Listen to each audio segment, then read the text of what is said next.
Yesu ashimwe. Imana y'amahoro ibana namwe. Imana y'amahoro ibampera umugisha. Nari ngarutse nanone ni Theophile Hakizimana bisanzwe nk'ibisanzwe kuri ya cano, nejejwe n'Imana mu mutima kubw'ijambo tumaze kwiga muri iyi minsi rivuga ngo kwera imbuto ni iki.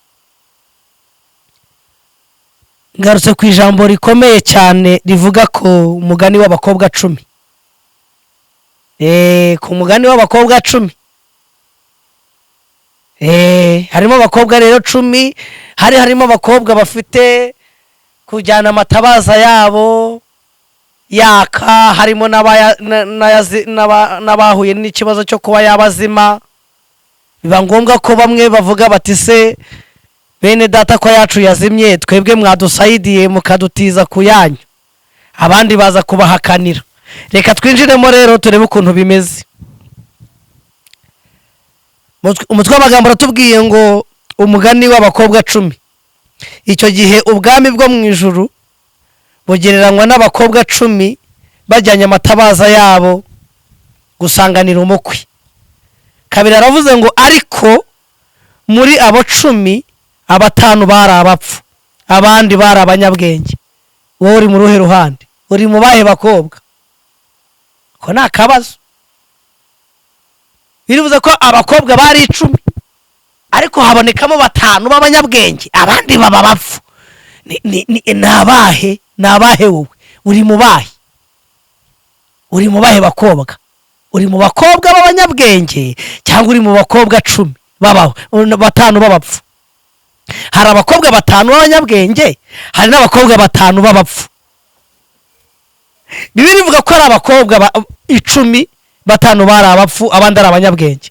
Abagabo ntimuze kwikuramo, iki ni icyigisho cyaziye abantu bose. Hano muri aba bakobwa 5 nyeka ko harimo na 5 babapfu, hakabona 5 b'abanyabwenge. Wowe uri mu bahe rero? Ariko nondomiwe koko. Gatatu bavuze ngo abapfu bajyana amatabaza yabo, ntibajya amavuta. Wowe mu rugendo ukora rw'amasengesho ukora, ujyana amatabaza ukibagirwa amavuta, cyangwa nawe amavuta urayatwara, cyangwa ujyana amavuta ukibagirwa amatabaza? Ubigenza ute mu rugendo ukora? Ariko abanyabwenge bajyana amavuta mu mperezo zabo hamwe n'amatabaza yabo. Abanyabwenge uruva uko babigenje. Ni gute wajya kubaka inzu utajyanye umwiko? Wajya ku kazi utajyanye mashini kandi uzi kuri bujya muri biro? Cyo ni ikibazo gikomeye. Wajya kuyobora igihugu nta bitekerezo ufite bizubaka icyo gihugu? Wajya kuba bishop cyangwa reverend cyangwa se apotre nta bumenyi ufite? Aba basabwaga amavuta. We mu rugero rwawe bw'ubuzima ubayeho, ibyo usabwa nawe urabizi binoze. Ukeneye amavuta yo kubaka umurimo, ukeneye amavuta azatuma ijuru ry'urugo rwawe rigira agaciro. Ukeneye amavuta azatuma abana wabyaye bavuga bati data yarakizwaga yarezwaga, ayo mavuta bakayakurikiza. Rwose uyoboye urugo rudafite amatabaza, kameme ntirushobora kugira umusaruro. Imana iguha imbaraga zo kugira amavuta n'amatabaza. Umva ukuntu byabagendekeye. Ngo umukwe atinze bose barahunikira barasinzira, ariko nijoro mu gicuku habaho urusaku ngo umukwe araje, nimusohoke mumusanganire. 7 maze babakobwa bose barahaguruka baboneza amatabaza yabo. Abapfu babwira abanyabwenge bati nimuduhe ku mavuta yanyu kuko amatabaza yacu azima. Ariko abanyabwenge barabahakanira bati oya, ntiyadukwira twese, ahubwo mujye mu bahanjuzi muyigurire.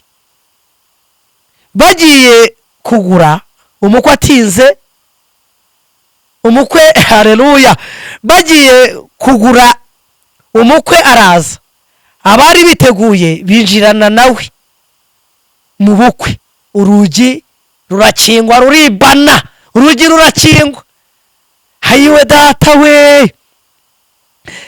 Hanyuma ba bakobwa bandi nabo baraza, barahamagara bati nyagasani dukingurire. Nawe arabasubiza ati ndababwira ukuri yuko ntabazi, Imana yacu tugirire neza. Ntabwo ndi buvuga ibintu byinshi. Aba bakobwa bose 10 bari bategereje umukwe bose kandi bamwishimiye bamunezerewe. Ni nako mu matorero muri iyi minsi bimeze, ari abashumba, ari abapotere, ari abahanuzi, ari ababishopu, ari abakorari, ari abigisha, ari n'abantu batandukanye n'abadiyakoni. Twese tuba dutegereje umwuka wera ko yaza tukamubonesha amaso tukakira amasezerano. Ariko bamwe tuba dufite amatabaza ariko nta mavuta dufite, abandi bakaba bafite amavuta ariko nta matabaza bafite. Hakenewe iki kugira ngo tube abantu b'abanyembaraga? Dukeneye kugira amavuta afite n'amatabaza, afite n'umwuka wera. Imana ibaha imbaraga zo kuzuka mu buryo bw'umwuka. Bivuze ngo dukwiye kugira amavuta ahoraho, mu ntambaro ukagira amavuta, mu bibazo ukagira amavuta, mu ngorane ukagira amavuta, mu bitutsi bagututse ukagira amavuta, warwanyijwe n'abantu ukagira amavuta, ukamenya uburyo uri basubize, ukagira amavuta yo kwera no gukiranuka. Kuko igihe kimwe ushobora gutungurwa uri muri bisi, Yesu akinjira. Ushobora gutungurwa uri mu ndege, Yesu akinjira. Watungurwa uri muri biro, Yesu akinjira. Wowe ugasohoka ukajya gushaka amavuta, abari mwari mwicaranye bakaba ari bakomezanya nawe, wowe urugendo rwawe rugapfuba. Imana iguha imbaraga zo kugira amavuta, amavuta y'ubuntu bw'Imana, amavuta ahindura izina, amavuta yo akwimana, amavuta yatuma ugarukirwa n'abagutaye, amavuta yatuma wakira amasezerano. Imana iguha ubuzima. Ntabwo naje kuri YouTube uje guhangana, naje kubabwira ijambo rituma muhumuka amaso, murebe uwo mukwiye kureba umwami wanyu Kristo. Ntabwo hari abaza kuri YouTube bakaza baje gutukana. Naje kubabwira ijambo ryo gutuma mugirana imishyikirano n'Imana, ryo gutuma mugirana ubusabane n'Imana, ryo gutuma mugirana umwuka wera wo kugira ngo mumenye inzira ya Kristo uko imeze. Muri iki gihe muhumuka amaso, ibintu birakomeye.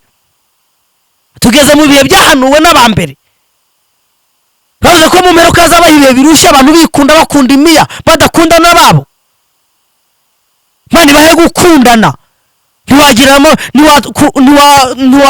amavuta udakundana, ntiwagira amavuta utihangana, ntiwagira amavuta udafasha bene so. Nta mavuta uba ufite. Amavuta aba mu muntu ugira urukundo, amavuta aba mu muntu ugira imbabazi, amavuta aba mu muntu ugira kwihangana. Imana ibahe kuba icyaremwe gishya, Imana ibahe guhindurirwa izina, Imana ibambike imbaraga. Amavuta yagendanaga n'ayahe cyangwa yari kugendana n'ayahe? Nge niryo jambo nakuzaniye. Wiharanira gushakisha amatabaza gusa, shaka n'amavuta.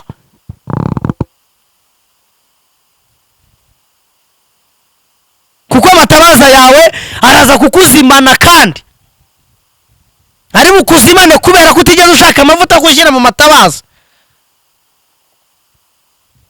Imana guhindurira amateka, Imana ikwambika imbaraga, Imana ikwambike kugirirwa neza n'ubuntu bwayo. Mukizwe mukiranuke mu maramaze. Ibi bihe nibyo gukizwa, ntabwo ari byo gusharinga ibidafite umumaro, ntabwo ari byo kujya ku matiktok ko kujya gusebanya, ntabwo ari byo kujya kuri YouTube kujya guhagurukana ngo gukora ibiganiro byo gusebya abantu. Ni igihe cyo gukizwa no gukiranuka. Muve mu mashyari, muve mu nzangano, mukizwe mwera imbuto mu bana b'Imana. Imana ibaha umugisha. Rwandiko rw'Abaroma nduvugaho gatoya, ibice 12 umurongo wa mbere. ijambo ryarambwiye ngo umutwe warambwiye ngo imirimo ikwiraga Kristo. Ijambo rya mbere ritangiza kuwo mutwe rirambwira ngo nuko bene data ndabinginga kubw'imbabazi z'Imana ngo mutange imibiri yanyu ibitambo bizima byera bishimwa n'Imana, ngo ariko kwikora kwanyu gukwiriye, ngo kandi mushanye n'abiki gihe, ngo muhinduke rwose mugize imitima mishya kugira ngo mumenye iby'Imana ishaka ari byiza kandi bishimwa bitunganye rwose. Ageze ku murongo w'icyenda aravuga ngo nange ibibi muhora ni byiza, ngo ntimukagire uburyarya. Imana ibahe umugisha kandi bimane ibambike imbaraga. Ni wa wundi Theophile Hakizimana, Imana ibambere umugisha mu izina rya Yesu, amen.